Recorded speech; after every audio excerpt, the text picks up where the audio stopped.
Welcome everyone. Today we're going to be talking about our class expectations for online communication. We're going to start with a question. What is netiquette? You can think of netiquette as just being like manners. Your parents probably taught you please and thank you when you were very little. Well, we use manners, or we have certain guidelines or rules that we use online. This ensures that our community will be productive and also positive for all the learners involved. Next, we're going to talk about the fact that there are different types of communication.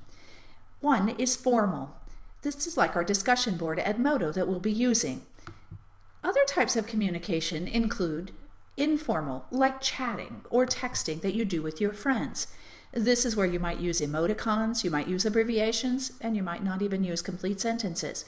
And that's fine for your informal conversation.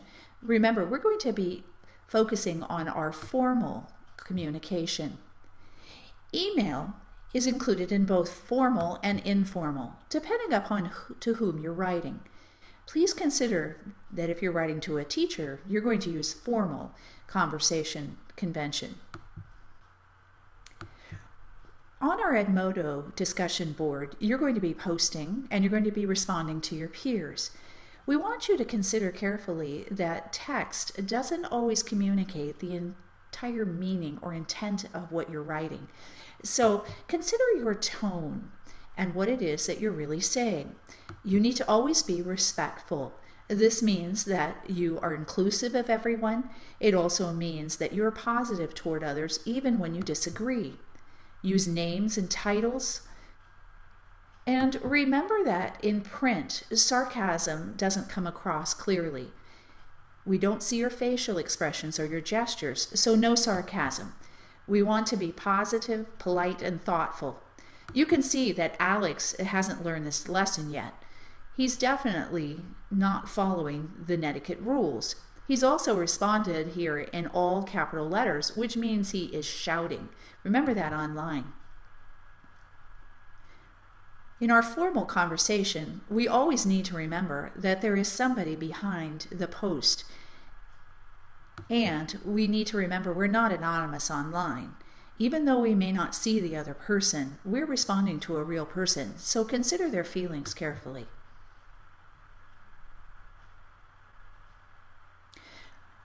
Our discussion board netiquette includes using appropriate language. This means no put-downs, no rude comments, no inappropriate language, and also use the conventions of writing. This will help us to be able to understand what you are trying to say. We want everyone to be understood in our learning process. You can see here that Alex has learned a few lessons. He and Molly are having a conversation.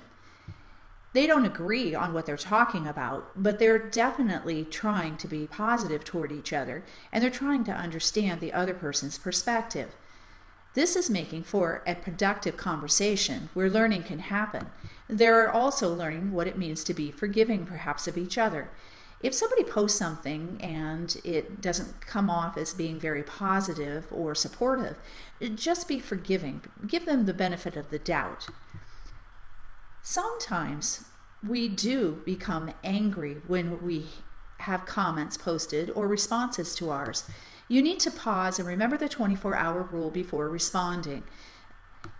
And do something else away from the computer. Do something positive and think, and then craft a response and edit carefully so that it's respectful and thoughtful.